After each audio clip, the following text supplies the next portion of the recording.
ಸಾಕು. ಇದೇ ಚುನಾವಣೆಯಲ್ಲಿ ನಿಮ್ಗಳನ್ನ ನಮ್ಮ ನೋಡಿ, ನಿಮ್ಮ ಮುಖ ನೋಡಿ 1,500 ರೂಪಾಯಿ ಕೊಟ್ಟಿದ್ದೀನಲ್ಲ, ಅದು ಯಾಕಪ್ಪ ತೆಗೆಯೋದ್ರೆ ಹೇಗೆ ತೆಗಿಬೇಕು? ಬಂಡವಾಳ ಹಾಕಿದ್ದೀವಿ, ತಗೋಬೇಕು ಆಸೆ ಎಲ್ಲ ನಾವು ಹಾಕೋ ರಾಜಕೀಯ ಲೆಕ್ಕಾಚಾರ ನಿಮಗ ಅರ್ಥ ಆಗಲ್ಲ, ನಾವು ಬಿಡೋದು ನೋಡಿ. ದುಡ್ಡಿನಾಗ ದೊಡ್ಡವ ಈ ಜಯರಾಜ್, ಸವಲತ್ತಿನಾಗ ದೊಡ್ಡವ ಈ ಜಯರಾಜ್, ಶಕ್ತಿಯಾಗ ದೊಡ್ಡವ ಈ ಜಯರಾಜ್. ಅಷ್ಟೇ ಯಾಕೆ ಜಯನ ಮುಂದಿಟ್ಟುಕೊಂಡು ಹುಟ್ಟಿದವಳೆ ಈ ಜಯರಾಜ್. ನೋಡಿ, ವಿಷ ತುಂಬಿದ ಸರ್ಪದ ನೆತ್ತಿ ಮೇಲೆ ಎಷ್ಟೇ ಹಾಲು ತುಪ್ಪ ಹಾಕಿ ಸುರಿದ್ರ ಅದ್ರ ಹಲ್ಲಾಗಿರೋ ವಿಷ ಕಡಿಮೆ ಆಗಲ್ಲ. ಈ ಜಯರಾಜನ ಮುಂದೆ ಎಷ್ಟ ಒಣಪಿನ ಮಾತುಗಳನ್ನಾಡಿದ್ರು ಈ ಜಯರಾಜ ಮನಸ್ಸಲ್ಲಿ ತುಂಬಿಕೊಂಡ್ರುವ ಕಡಿಮೆ ಆಗಲ್ಲ. ನೋಡಿ, ಈ ಜಯರಾಜ ಅಂದ್ರೆ ಒಂಥರ ಹುಲಿ ಇದ್ದ ಹಾಗೆ. ನೋಡಿ, ಈ ಜಯರಾಜ ಅಂದ್ರೆ, ಈ ಜಯರಾಜ ಸುಮ್ಮನೆ ಮಲ್ಕೊಂಡಿದ್ರೆ ಸಿಂಹ.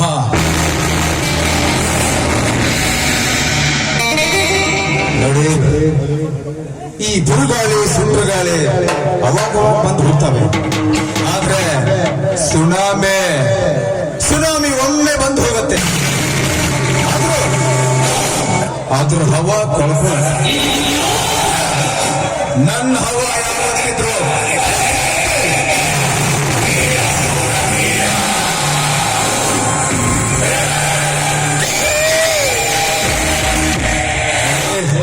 ಈ ಜಯರಾಜನ ಸಿಂಹ ಸುಮ್ಮನೆ ಗುಹೆಯಲ್ಲಿ ಮಲಗಿದೆ ಅಂತಂದ್ರೆ ಬೇಟೆಯಾಡೋದನ್ನ ಮರ್ತಿಲ್ಲ,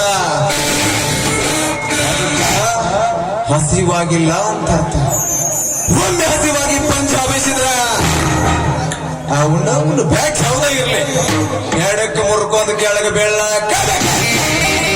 ಅದು ಜಯರಾಜ್.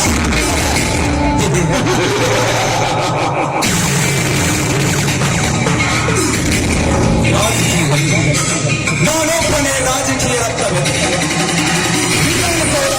ಹಾಕಿದ್ರೆ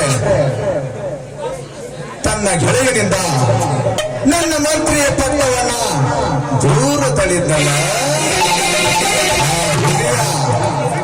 ಹುಲಿಯ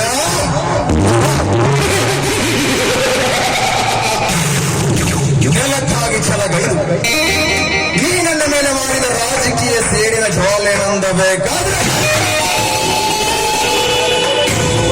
ನಾಳೆ ಬೆಳಕಾಗೋದ್ರೊಳಗಾಗಿ ಆ ನಿನ್ನ ಪ್ರೀತಿಯ ಜ್ಯೋತಿಯ ಮನೆಗೆ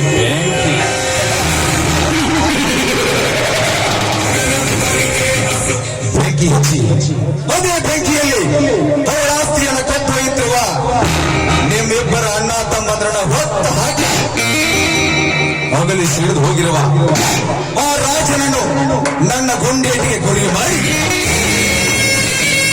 ಆ ಜ್ಯೋತಿಯನ್ನ ನನ್ನ ತಮ್ಮನ ಕೈ ಹಿಡಿಸಿ ಅವಳ ಸರ್ವ ಆಸ್ತಿಯನ್ನೆಲ್ಲ ನನ್ನಂತೆ ಮಾಡಿಕೊಂಡು ಮತ್ತೆ ನಾ ರಾಜಕೀಯ ನಾಯಕನಾಗಿ ಮೆರೆಯದಿದ್ದೆ ನನ್ನ ಹೆಸರು MLA ಜಯರಾಜನೇ ಅಲ್ಲ.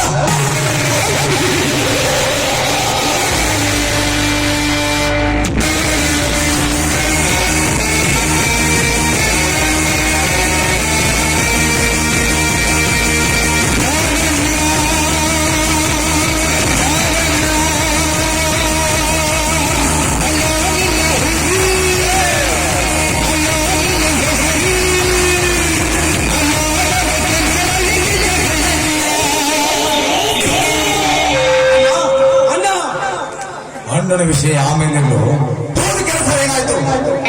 ಎಲ್ಲ ನಿಷ್ಫಲವಾಗಿ ಹೋಯಿತಲ್ಲ, ಎಲ್ಲ ನಿಷ್ಫಲವಾಗಿ ಹೋಯಿತು. ಯಾಕೆ ಶರತ್ ಏನಾಯ್ತು?